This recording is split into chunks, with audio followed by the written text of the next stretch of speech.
அந்தமானை பாருங்கள் அழகு, அதன் பெயரும் இப்போது அழகு. அந்தமான் நிக்கோபார் தீவுகளில் உள்ள அந்தமான் தலைநகருக்கு ஸ்ரீ விஜயபுரம் என்று பெயர் வைக்கப்பட்டுள்ளது.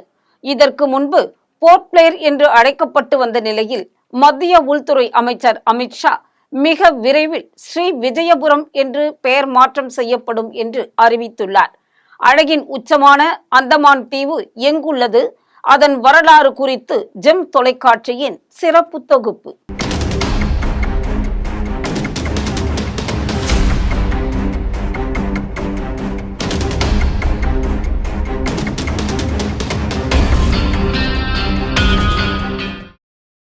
அந்தமான் தீவுகள் என்பது வங்காள விரிகுடாவில் உள்ள ஒரு தீவு கூட்டம்.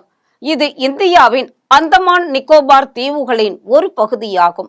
அந்தமான் மாவட்டம் நிக்கோபார் மாவட்டம் 1974ஆம் ஆண்டு உருவானது. அந்தமான் தீவுகள் அந்தமானியர்களின் தாயகமாகும். இதில் ஜராவா மற்றும் சென்டினல் பழங்குடியினர் உட்பட பல பழங்குடியினர் உள்ளனர். 18ஆம் நூற்றாண்டு வரை பழங்குடியின அந்தமானிய மக்கள் அந்த காலத்திலிருந்து தனிமையில் தீவுகளில் வாழ்ந்ததாக தெரிகிறது. சோழர் காலத்தில் தீமை தீவுகள் என்று அழைக்கப்பட்டது. முதலாம் ராஜேந்திர சோழர் கிபி 1014 முதல் 1042 வரை அந்தமான் மற்றும் நிக்கோபார் தீவுகளை கைப்பற்றினார்.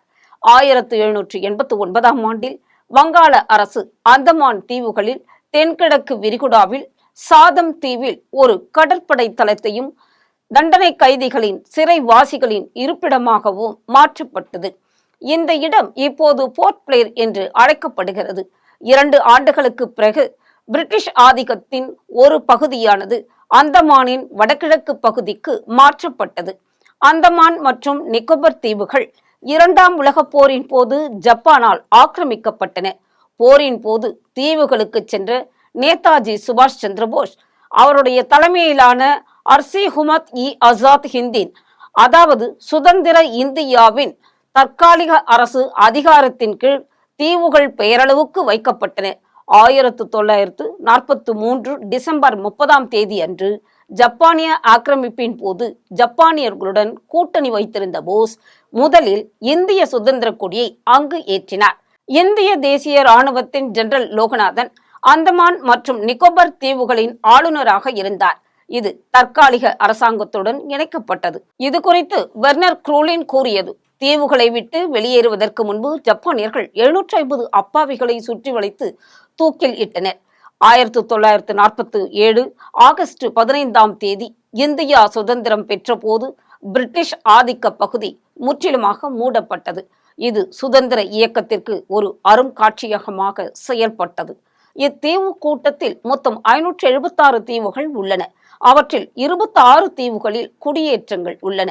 இவை கொல்கத்தா துறைமுகத்திலிருந்து 950 கிலோமீட்டர் தொலைவில் வங்காள விரிகுடாவில் உள்ளது. இத்தீவு தொடரின் மொத்த நீளம் 352 கிலோமீட்டர், அதிகபட்ச அகலம் 51 கிலோமீட்டர் ஆகும்.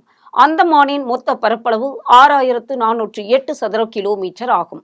அந்தமான் நிக்கோபார் தீவுகளின் தென்கோடி தீவில் உள்ள இந்திரா முனை என்ற இடம் இந்திய நாட்டின் தென்முனையாகும். 2001ஆம் ஆண்டு கணக்கெடுப்பின்படி இதன் மக்கள் தொகையானது 42,026. இவர்களில் 65% பழங்குடியின மக்கள். ஏனையோர் இந்தியாவின் பெரு நிலப்பரப்பையும் இலங்கை தீவையும் சேர்ந்தவர்கள். நிக்கோபர் தீவுகளில் பல்லாயிரக்கணக்கான ஆண்டுகளுக்கு முன்னர் மக்கள் வாழத் தொடங்கியுள்ளனர். 6 பழங்குடி நிக்கோபர் மொழிகள் இந்த தீவுகளில் பேசப்பட்டு வருகின்றன. இவை ஆசிய மொழி குடும்பத்தைச் சேர்ந்த முன்கெமர் பிரிவைச் சேர்ந்தது. பெரும் நிக்கோபரின் தென்கோடியில் வாழும் சோம்பென் என்ற பழங்குடி மக்கள் வாழ்கின்றனர். நிக்கோபர் என்ற பெயர் சோழர்கள் இத்தீவுக்கு வைத்த நக்கவரம் என்ற சொல்லில் இருந்து மருவி இருக்கிறது. இது தஞ்சாவூரில் இருந்து பெறப்பட்ட 1050 ஆண்டுகால கல்வெட்டுகளின் மூலம் அறிய பெற்றது. 2004 டிசம்பர் மாதம் 26ஆம் நாள் இடம்பெற்ற இந்திய பெருங்கடல் நிலநடுக்கத்தின் போது எழுந்த ஆழிப்பேரலை காரணமாக நிக்கோபார் தீவுகளில் பலத்த சேதம் ஏற்பட்டது. பிரிட்டிஷ் ஆட்சி காலத்தின் போது கைதிகள் இங்குதான் அடைக்கப்படுவார்கள். நாள் முழுவதும் கடுமையான சிறைவாசம், அயராத உழைப்பு, அட்டூழியங்களுக்கும் வன்முறைகளுக்கும் ஆட்பட்டு மிக குறைவான உணவை உண்டு சாகும் வரை வாழாது கைதிகளின் தலைவிதி இருந்தது. 19ஆம் நூற்றாண்டின் இறுதியில் சுதந்திர இயக்கம் வேகம் பெற்றது.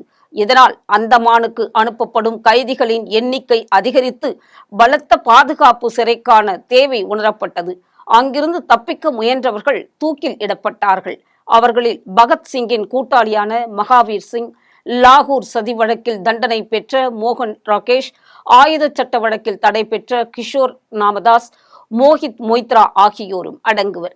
பெரும்பாலான சுதந்திர போராட்ட வீரர்கள் வங்காளம், பஞ்சாப், மகாராஷ்டிராவைச் சேர்ந்தவர்கள். அவர்கள் பெரும்பாலும் இந்துக்கள், சீக்கியர்கள், முஸ்லிம்கள் மற்றும் எல்லா ஜாதிகளையும் சமூகங்களையும் சேர்ந்தவர்கள். அதனால்தான் அறிவிக்கப்பட வேண்டும் என்று அன்றும் இன்றும் என்றும் குரல் ஒலிக்கிறது. அந்தமான் நிக்கோபார் தீவுகளின் தலைநகரான போர்ட் பிளேர் நகருக்கு ஸ்ரீ விஜயபுரம் என மத்திய அரசு பெயர் மாற்றியுள்ளது. கடந்த 2014ஆம் ஆண்டு பாஜக ஆட்சி அமைத்துவதில் இருந்தே பல பாரம்பரிய நகரங்கள், நினைவு சின்னங்களுக்கு வேறு பெயர்கள் சூட்டப்பட்டு வருவது குறிப்பிடத்தக்கது. குறிப்பாக இஸ்லாமிய பெயர் கொண்ட இடங்களின் பெயர் மாற்றப்பட்டு வருவதாக ஒரு விமர்சனமும் முன்வைக்கப்பட்டு வருகிறது. உத்தரப்பிரதேசத்தில் உள்ள அலகாபாத்தின் பெயரை பிரயாக்ராஜ் என யோகி ஆதித்யநாத் தலைமையிலான பாஜக அரசு மாற்றியது. சமீபத்தில் குடியரசுத் தலைவர் மாளிகையில் அமைந்துள்ள தோட்டத்திற்கு அமிர்த உத்யன் என பெயர் மாற்றப்பட்டது. இது முகலாயர் தோட்டம் எனவும் அழைக்கப்பட்டு வந்தது. இதையடுத்து நாட்டின் பழமை வாய்ந்த நகரங்களில் ஒன்றாக உள்ள ஹைதராபாத்துக்கு பாக்கிய நகர் என பெயர் மாற்ற வேண்டும் என கோரிக்கை எழுந்தது. அதன் தொடர்ச்சியாக மகாராஷ்டிராவில் உள்ள அகமது நகருக்கு அகல்யா நகர் என பெயர் மாற்றம் செய்யப்பட்டது. இந்த நிலையில் மற்றொரு நகரின் பெயரையும் மாற்றி மத்திய பாஜக அரசு அறிவிப்பு வெளியிட்டுள்ளது. அதன்படி அந்தமான் நிக்கோபார் தீவுகளின் தலைநகரான போர்ட் பிளேர் நகருக்கு ஸ்ரீ விஜயபுரம் என பெயர் மாற்றப்பட்டுள்ளது. இது குறித்து மத்திய உள்துறை அமைச்சர் அமித்ஷா வெளியிட்டுள்ள அறிவிப்பில், பிரதமர் நரேந்திர மோடியின் தொலைநோக்கு பார்வையால் ஈர்க்கப்பட்டு காலனித்துவ முத்திரைகளில் இருந்து தேசத்தை விடுவிக்க இன்று போர்ட் பிளேரின் பெயரை ஸ்ரீ விஜயபுரம் என்று மாற்ற முடிவு செய்துள்ளோம். முந்தைய பெயர் காலனித்துவ மரபை கொண்டிருந்தாலும் ஸ்ரீ விஜயபுரம் நமது சுதந்திர போராட்டத்தில் அடைந்த வெற்றியையும் அந்தமான் நிக்கோபார் தீவுகளின் தனித்துவமான பங்கையும் குறிக்கிறது. நமது சுதந்திர போராட்டத்திலும் சரித்திரத்திலும் அந்தமான் நிக்கோபார் தீவுகளுக்கு இணையான இடமே இல்லை. ஒரு காலத்தில் சோழ பேரரசின் கடற்படை தளமாக விளங்கிய இந்த தீவு இன்று நமது வியூக ரீதியான வளர்ச்சி அபிலாஷைகளுக்கு முக்கியமான தளமாக விளங்குகிறது. நேதாஜி சுபாஷ் சந்திர போஸால் நமது மூவர்ண கொடியை முதலில் ஏற்றிய இடமும், தேசத்திற்காக சாவர்கர் மற்றும் பிற சுதந்திர போராட்ட வீரர்கள் போராடிய செல்லுலார் சிறையும் இங்குதான் உள்ளது என எக்ஸ் தளத்தில் பதிவிட்டிருக்கிறார். கிழக்கிந்திய கம்பெனியின் பிரிட்டிஷ் காலனித்துவ கடற்படை அதிகாரியான கேப்டன் ஆர்கிபால்ட் பிளேயரின் நினைவாக போர்ட் பிளேர் என பெயரிடப்பட்டது என்பதும் குறிப்பிடத்தக்கது. நாட்டை காலனி ஆதிக்கத்தின் சுவடுகளில் இருந்து விடுவிக்கும் வகையில் அந்தமான் நிக்கோபார் தீவுகளின் தலைநகரத்திற்கு ஆங்கிலேயர்கள் சூட்டிய போர்ட் பிளேர் என்னும் பெயரை நீக்கி பாரதத்தின் சுதந்திர போராட்ட வெற்றியை குறிக்கும் வகையில் ஸ்ரீ விஜயபுரம் என்கிற பெயரை அறிவித்திருக்கும் மத்திய அரசின் அறிவிப்பு வரவேற்கத்தக்கது.